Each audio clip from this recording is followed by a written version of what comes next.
If you build a refuge for a persecuted people in a place where another people already live, in the next few minutes you'll learn why this moral quandary is at the root of the struggle between Israelis and Palestinians. First, there are a couple of things it's helpful to understand. One, many Jews fled harsh persecution in anti-Semitic Europe, especially the Nazi Holocaust. Zionists encouraged massive immigration to historic Palestine, at that time a British colony, where Jews had an age-old connection and where small Jewish communities had long existed among larger groups of indigenous peoples. But when the UN offered the Jewish immigrants the majority of the land for a new state called Israel, for the indigenous Palestinians who lived there, it was a massive destruction of life. They rejected the UN's partition plan, and several Arab states invaded the new state of... Gente, esse vídeo está em inglês, mas primeiramente ele está mostrando os dois lados, Israel e a Palestina. Como que começaram essas guerras e as migrações dos judeus para a Palestina, né? Como que essas guerras foram acontecendo. Aí, assim, apesar de estar em inglês, o vídeo dá para vocês terem uma pequena ideia e depois quando a gente começar a passar os slides e explicar, aí vocês vão poder entender melhor, viu? Israeli forces essentially erased over 400 Palestinian villages and towns. By the end of the fighting, Israel controlled 78% of historic Palestine. And when 750,000 Palestinians who fled or were expelled during fighting tried to return to their homes where the new state now stood, they were permanently barred by the Israeli government. Well over 100,000 of their relatives and neighbors who hadn't left became second-class citizens of the new state, along with the new Jewish majority. Today, Palestinian refugees and their descendants number in the millions. Most are in the Gaza Strip, the West Bank, and Jordan. Many are spread throughout the world, with millions still living in refugee camps, seeking to return to their homeland.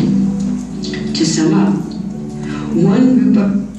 Aí vocês viram que quando Israel começou a chegar na Palestina, eles começaram a bombardear, retirar toda a população original da Palestina e da região, e aquele mapinha vai mostrando as cabaninhas, né, na Jordânia, no Líbano, na Síria, que foram os campos de refugiados que foram surgindo nessa região devido à fuga, né, dos palestinos da região por causa que estavam sendo ocupadas suas áreas. Refugees found a much needed home, but in the process a new group of refugees was created.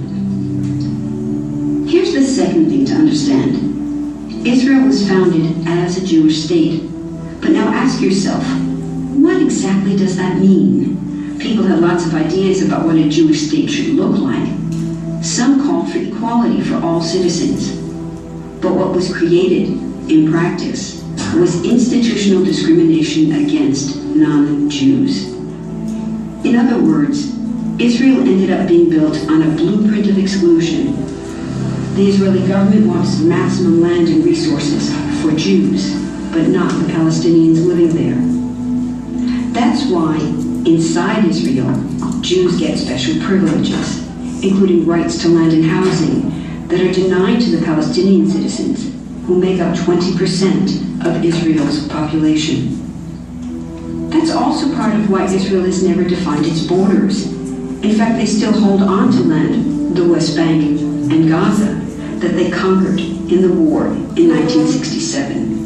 Since then, Israel has built Jewish settlements throughout the occupied West Bank, building Jewish-only cities and supplying them with infrastructure like roads and army camps, schools, and even a college. Military occupations are meant to be temporary, but after 40+ years, this one looks permanent. Então, dessa parte vai mostrando como que a ocupação foi avançando no território palestino, né, dos judeus, e cada vez mais excluindo os palestinos. Então, quem está com essa bandeirinha vermelhinha, verde, preta, são os palestinos.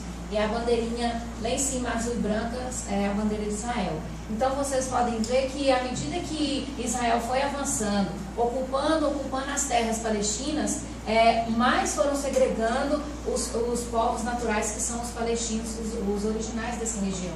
E criando cercas e muros, né, excluindo essas pessoas de estarem convivendo no mesmo espaço. And entirely unjust.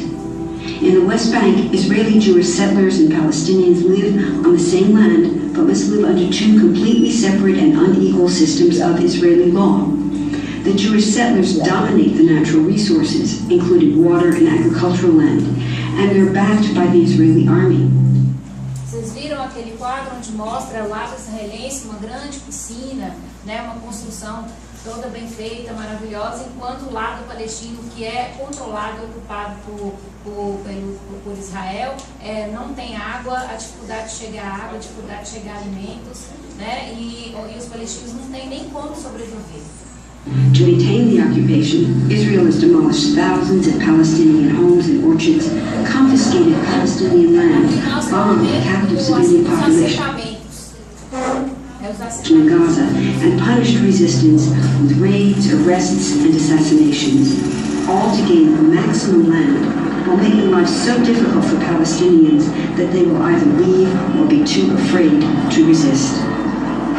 Palestinians have fought back. For decades, they tried to achieve national liberation through armed struggle. Some groups still do. But the majority now support popular